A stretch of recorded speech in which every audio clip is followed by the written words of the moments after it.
Boredom is boredom and content is content. Of the passing cold traveling across the UK. I got cocky that it never hit me, but here it is.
and I apologise for that. Had to have an important conversation with the missus. Yeah, I'm going to be very unpleasant over the mic today. Right, so, as we can see from the screen, the only faction we are at war with is the Nords, which is an extreme inconvenience. But hey ho, at least it's only one faction. It's better to be at war than not at war at all, but by fuck, it gets annoying when you're at war with more than one faction. So, we're currently losing a bit of money because I haven't done a battle for a while because I've been so paranoid about getting my garrison suitable to defend my castle. It's my first castle, and I've done my best to guard it. I've got 9 Vigar guards, 10 Kurgat lancers, 3 Swadian knights, 5 sword sisters, 28 Vigar knights. That's actually pretty good. Plenty of marksmen, a huskarl, some veterans there, some really good archers, and I think people are genuinely terrified to come up against my castle, even though there is only 70 in the garrison. My god, my nose is going to be a problem today. I'm supposed to have an important meeting today, actually, but I don't think I'm going to be able to attend it at this rate, because I can barely speak a whole sentence without my nose fucking plugging up. Yeah, this isn't going to be sponsored YouTube content, like, ever, because I refuse to bow down to the laws of not swearing. If I want to swear, I'll swear. It's as simple as that. No one can tell me what I can say. There is a tournament going on here at Ravedan, but I don't think I'm in the mood for it. Yeah, I need to worry about food, because the morale was getting a bit low, so this is my opportunity to buy a variety of foods. Some cheese and cabbages there. Ups the morale by 10, you know, every little helps.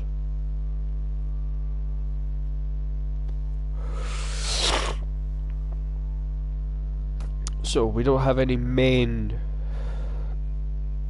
companies with me, and that's because obviously I'm still trying to train them up. On the other hand, it's also because I'm giving them all to my castle. I don't think this is a bad decision. I think it's a good decision. It shows the best thing about this is that, and this is really a tip for once you can really have a good size squad and keep a good morale. So if your max is like 80 something, never max your party, because the morale goes so low.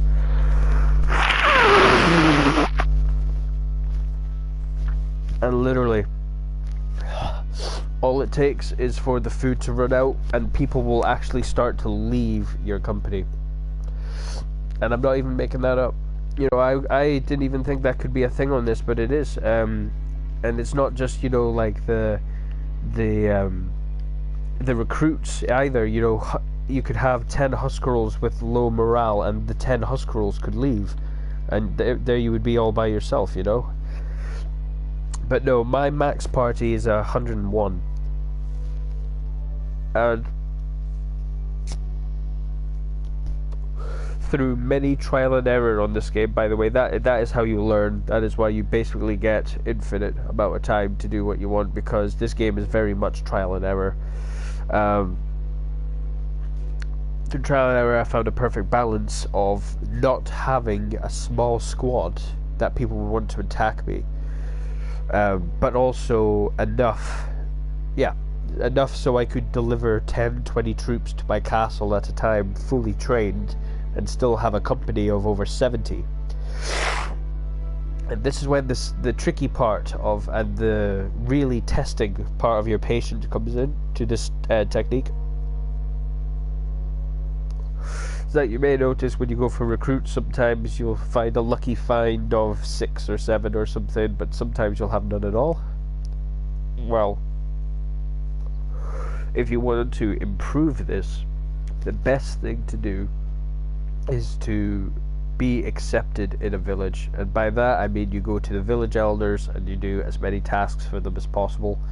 You defend them from bandits, defend them against people who are coming to loot. Of course, it becomes easier once that town is your fief. However, getting awarded fiefs is something completely different, which I'm sure we'll cover in a different episode. But I have a fief in Shulis. I think my acceptance there is something like 50, 60. It's quite high. And every time I go up, I get about... I think the most amount of troops I've had at once is 24. And they all trained up so quickly. That's the other thing. They improve so much quicker.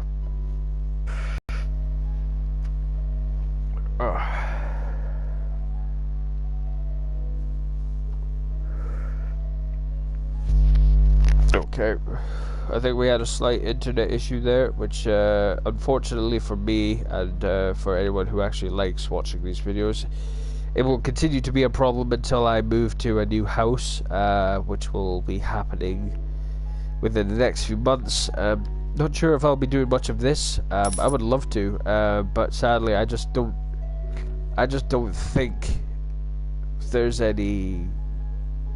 Yeah, I just don't think there is any leeway at all. I mean, these YouTubers spend so much time doing it. I have no idea how they have the time. I really don't. Well, this is the other negative as well, by the way, of having very good garrisons. Just because they're the garrison doesn't mean you're not responsible for their wages. Once again, I apologize to our viewers for the quality, particularly on my voice. I don't usually sound this bad, but I am incredibly ill as we speak, and I'm getting worse. To be quite frank, I'm now very much considering cancelling my meeting, based on how ill I have become.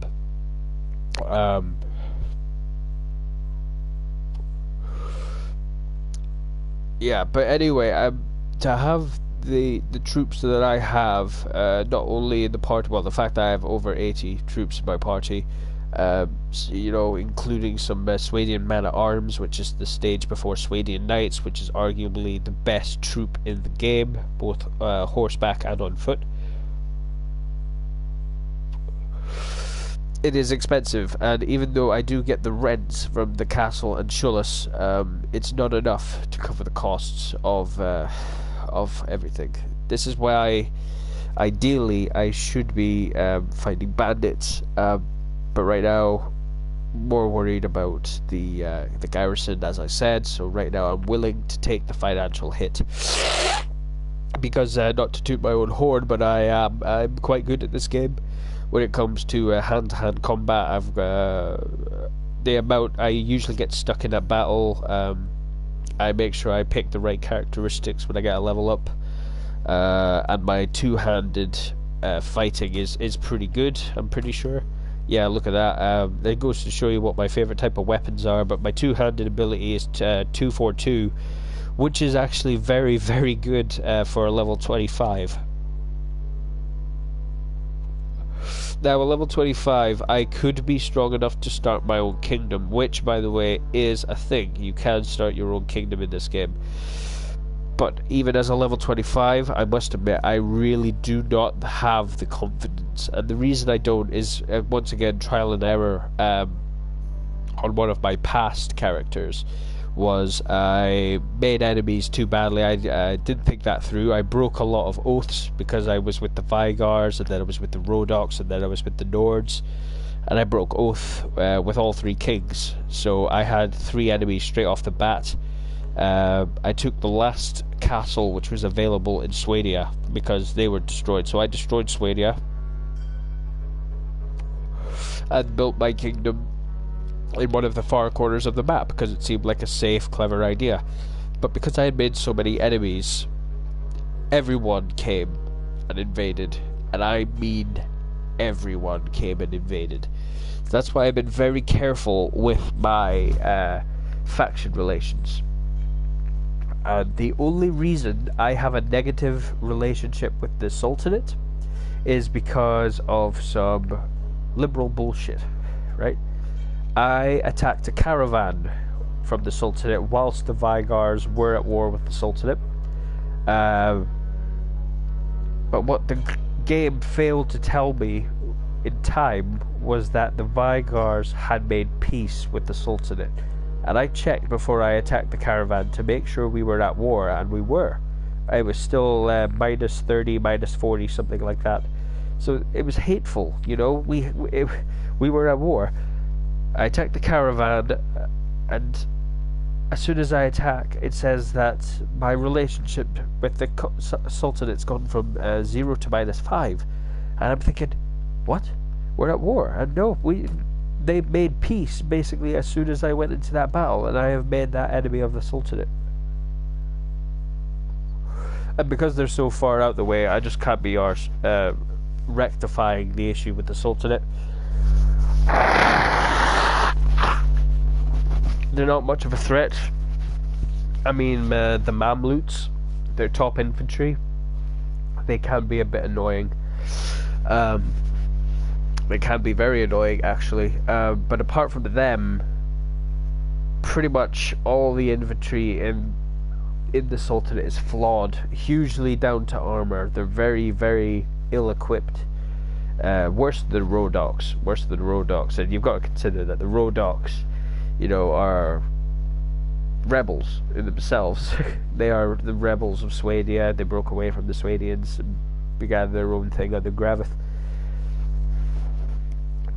It's very interesting to see how everything pans out the way it does in this game.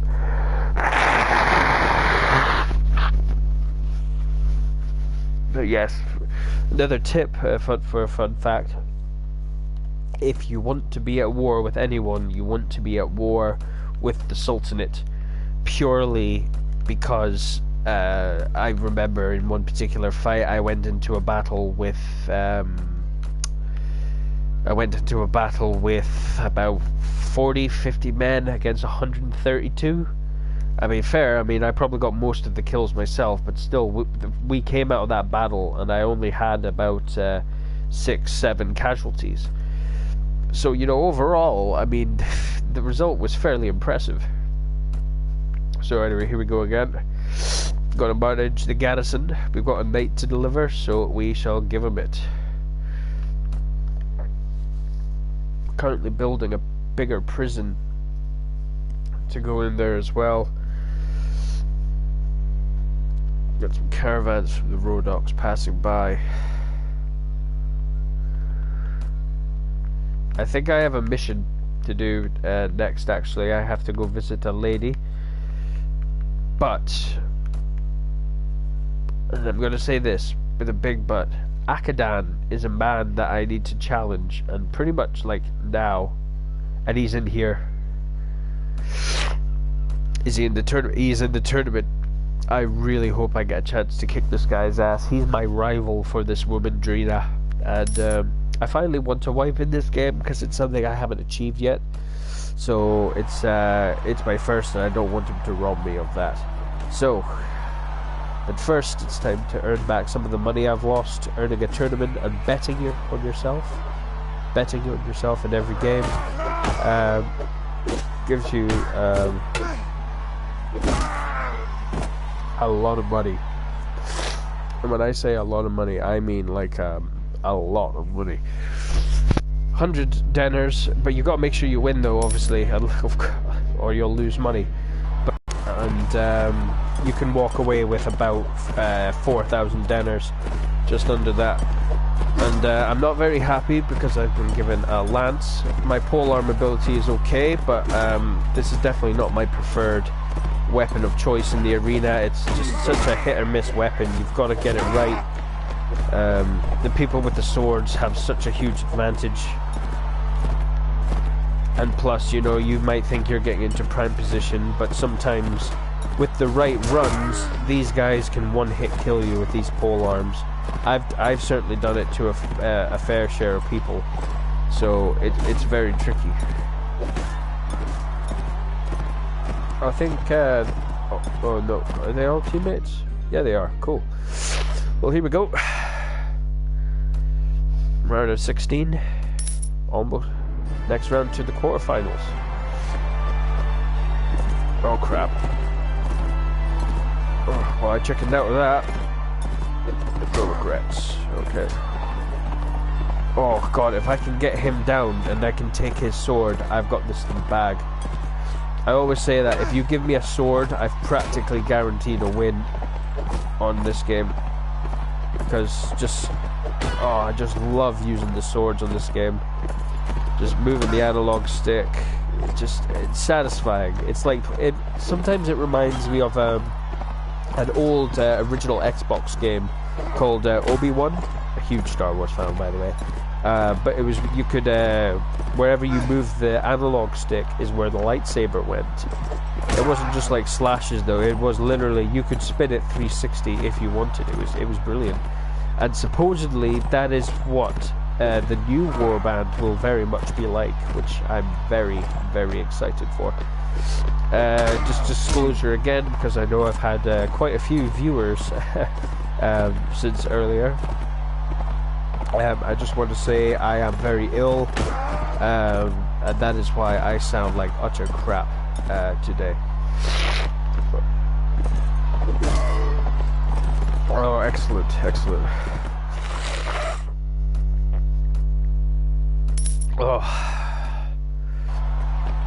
Oh, crit. I'm sorry if it's a bit boring, by the way, doing this tournament, but these are the things you've got to do, and I know you've got your amazing YouTubers that, you know, just show you all the good bits, but I like watching it. Oh, new development. Yarglek just got knocked down by Akadan. Now, this might be concerning because Akadan, who also just took down that championship fighter, is the man I have to fight for the favor for Drina. And if he's a good fighter, that's an issue. Now, I just have to pause. I'll be back in a sec because the girlfriend is phoning me.